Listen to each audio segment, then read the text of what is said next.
Hej og velkommen til denne video. Vi er Minecraft.dk. Jeg hedder Andreas. Og jeg hedder Alexander. Og i dag skal vi tage et kig på Towny. Ja, Towny er et by-plugin til server, til Minecraft-server, som definerer byer, som man kan bruge til forskellige ting, som vi så vil gå igennem i det her mod her. Så man kan simpelthen gå ind og definere et helt område til at sige, det er nu vores by. Ja, som vi sikkert lægger mærke til nede i chatten, så når vi bevæger os fra de forskellige områder inde på serveren, så skifter den til de forskellige bynavne. Og sådan som det er på vores server, så har vi defineret, at alt hvad der ikke er en by, det er så det vilde vesten. Som er det, jeg er i lige nu. Ja, det er anything goes. Det er PvP og slemme ting og sager. Monster, creepers, alt muligt sjov. Ja, hvorimod hvis vi bevæger os lidt den anden vej ind mod byen, så viser den faktisk, hvad for en by det er, hvad for en bytype, hvem der ejer den, noget der hedder et plot, det kommer vi til, hvad det er, og så om der er PvP eller ej. Og man kan se her, der er en meget sådan skarp grænse, som lige nu er den, altså en usynlig grænse. Ja, så vi kan jo ligesom starte med, at ligesom hvis vi nu siger, at vi starter ud i ingenting, det her er jo det vilde vesten, så det man gør, det er, at man går ind, og så man siger /t for Towny, og så claim. Nu gør vi det, fordi vi allerede ejer en by, så kan vi claime, eller ligesom lægge krav på et større område, og derved udvide vores nuværende by. Så jeg fyrer bare den af. Ja. Og så tænker den lidt over det. Og så viser den noget i chatten, hvor den skriver processing claim, og hvad den har rammet ind for os, og så videre, og så videre. Så det giver man lige nogle sekunder til at gøre, og så vil det faktisk være sådan, så når du bevæger dig ind i den chunk nu, så vil den vise, at det faktisk er os, der ejer den. Det viser den ved at skrive ledigt. Det skal forstås således, at når du udvider dit område inde i din by, så bliver det ledigt, indtil du navngiver det noget andet, eller sælger det. Man har nemlig mulighed for, byer nemlig delt op i noget, der hedder plots, som er de der chunks, som man claimer. Og dem har man så mulighed for at renavngive. På standard på vores server har vi valgt at kalde dem ledige, og så kan man for eksempel sætte dem til salg til andre players, eller man kan give dem til andre players, man kan navngive dem, man kan ændre deres type. Der er forskellige typer, der er faktisk mange forskellige typer, så nogle af de klassiske ting, som vi i hvert fald bruger på serveren, det er shop-plottet, hvor at alle inde på serveren har lov til at højreklikke, mere eller mindre, og interagere med shopskilte osv. Det så handler om, det er, at med de her byer her, er faktisk, at et godt eksempel vil selvfølgelig være at lave en ny by, men eftersom vi allerede er ejere af en by, så vælger vi bare at forklare det i stedet for. Måden man laver en ny by på, hvis du er ny på serveren, så finder du der et område, det vilde vesten, og hvis du er sådan en selvstændig type, og helst gerne vil klare alting selv, så kunne du finde et eller andet sted ude i vildmarken. Du kunne også være lidt tættere på nogle af os andre, og så starte din egen nye by. Så kan vi arbejde lidt sammen og hjælpe dig med at komme godt i gang, men hvor du stadig har dit eget område. Det er nemlig det, som der er intention med den her server, at vi gør, hvad vi kan for at hjælpe folk, som hverken kender til mods eller plugins. Vi kan godt lide at skabe en god community, og det har vi så prøvet at gøre med forskellige plugins og mods på den her server. Måden man laver en ny by på, er, at man går ud i et område, man gerne vil være i. Så siger man /town mellemrum new, og så den navn, man gerne vil kalde sin nye by. Og så bliver man faktisk automatisk borgmester af sin nye by inden for det område der. Og så kommer der en hel masse, vi kan prøve at vise, hvis vi bare siger /town. Så vil den vise, hvad for en town du er connected til. Lige nu er Andreas connected til Castletown, som er vores, faktisk den største by inde på serveren. Og der står en hel masse information. Der står blandt andet board messagen, som er sådan en slags velkomstbesked, som vi har. Ja, og man kan sige, hvem der er en del af byen, og hvor høj skat der er i den, og hvor mange penge den har, ja. Og hvad det koster hver dag at være medlem af byen. Fordi det er jo også noget, det der tricket er, at de får jo nogle fordele af at være med i byen, men det koster også lidt in-game penge. Ja, det koster så 10 in-game dollars at være medlem af en by. Hvis man ikke er i stand til at betale de der 10 in-game dollars, det er hver dag kl. 12 om eftermiddagen, den trækker det beløb, så bliver man sparket ud af byen. Og er det hver dag, eller er det dag, eller 24 timer? Eller det er en rigtig dag. Det er ikke en Minecraft-dag. Det er rigtig real life 24 timer, at den venter. Så jeg har masser af tid. Jeg kan fortælle så meget, at sådan som indstillingerne for jobs, som er et andet plugin, som vi vil gå over en anden god gang, og de forskellige shops og så videre, gør, at du er i stand til at tjene de der 10 dollars om dagen rimelig nemt. Nogle af de andre ting, man kan se omkring byen, er også, at den har en outpost, som er noget ekstremt dyrt, men også ret smart del af det her mod. Det er, at selv hvis du har defineret en by, men faktisk også gerne vil have noget i en anden dimension, eller bare længere væk, så kan du for et rimelig stort beløb, jeg tror det er $500, definere en outpost, som er en slags ekstra by, som du så også har, som ikke nødvendigvis behøver at være connected til din by.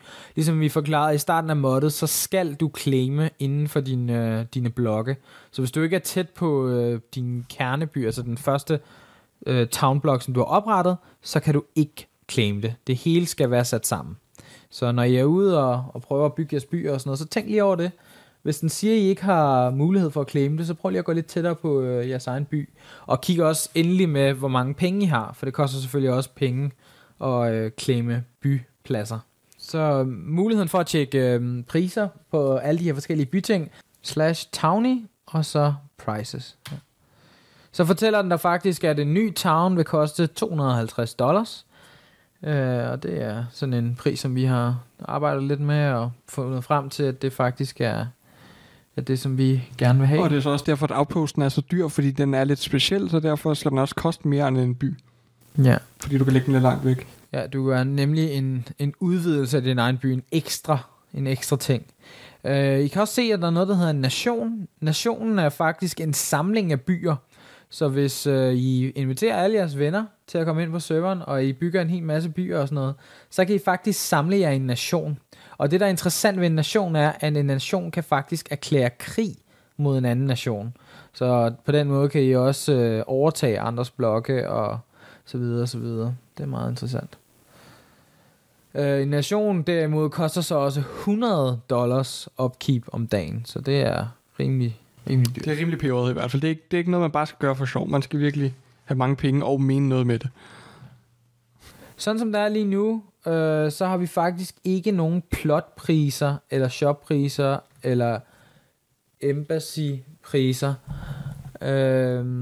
Det eneste, vi har lige nu, det er skatter per resident. Så desto flere residents man er i byen, desto flere skatter vil byen naturligt have. Hver resident skal nemlig betale 3%. En resident er forresten en indbygger, til dem, der ikke lige vidste det. De forskellige plotmuligheder, der er, som vi så kan se i den her listing af priser, er så et almindeligt plot, og så den der outpost, som ikke behøver at være attached til din town. Så er der en forretningsplot, og så er der en ambassade. En ambassade er et sted, hvor at players fra andre byer kan komme hen og interagere med en. Normalt er alt blokket af. Det er nemlig det, den viser nede i linjen under permissions. Det er rettigheder inde i byen. Og der kan vi se, at vores rettigheder er faktisk sat til, at medlemmer af vores by har faktisk de er ikke begrænset af noget. De har fuld bygge, fuld destroy. På den næste linje, så kan vi se, at den starter med explosions, og så kommer der fire spread og mob spawns. Det er standard i alle byer, at man kan kontrollere det. Du kan kontrollere, hvorvidt at du gerne vil tillade eksplosioner, at brand spreder sig, og at monster må spawne ind i din by. Det er nemlig en del af sikkerheden, at du kan begrænse de her ting, og det er derfor, det giver mening at bygge de her byer. Det næste step er så banken, som er der, hvor alt ens upkeep kommer ind. Og til sidst så er der så taxesne, som er så den 3% skat, som alle betaler for at være en del af byen. Og det med monstrene, det betyder simpelthen i praksis, at hvis de der monstre rent faktisk kommer hen til byen, så forsvinder de bare, hvis de kommer for tæt på det der område, der er byen. Det næste skridt er så mayor, og det er så det vil så være borgmesteren af byen. I det her tilfælde er det mig, baronen.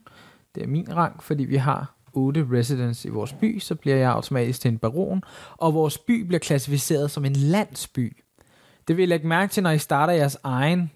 Så kan I jo lige prøve at tilføje og bygge nogle forskellige byer, og så se, hvad de forskellige rank af byer, der kommer, når I... Fordi den skifter hele tiden afhængig af, hvor mange I er i byen. Ja, og så til sidst, så står der så residents, eller indbyggere, og der er så 8 styk i vores by. Okay, som vi kan se her, så har Andreas bevæget sig ind i den blok, som vi lige har claimet med T mellemrum claim. Og nu vil vi så prøve at give et eksempel på, hvad man så kan gøre med det her plot, som man har claimet, eller den her town extension. Det man kan gøre, det er, at man kan starte med at navngive det. Så der siger du /plot mellemrum set mellemrum name, og så det vi gerne vil kalde plottet. Jeg har valgt i min by at navngive de plot, som ikke er ejet af nogen, som til salg. Og det gør jeg så ved at skrive til salg, og så et givet nummer, som jeg så er nået til. Læg også mærke til, at når I navngiver plotsene, så vil den ikke godtage mellemrum. Så hvis I laver mellemrum, så trækker den det bare sammen. Så jeg har så nemlig lavet understreg. Og så jeg tror, vi er nået til 24. Enter. Nej, bare... Ja. Enter. Sådan. Så har vi sat plottet til 24. Og så fordi, at vi jo selvfølgelig gerne... Altså, det vil være sådan det så større byen bliver, det så større bliver udgifterne også for de forskellige ting, vi gerne vil have i byen. Så derfor, hvis du gerne vil have et rigtig fint plot ind hos os, så skal du også slippe lidt dollars for det. Men bare rolig, vi er jo selvfølgelig altid fair. Så der siger du, måden vi sætter priser på, det gør vi ved at sige /plot. Fuck, skal vi tænke her. FS, som står for sale, og så til salg, og så skriver vi på prisen, og det er så $30 hos os.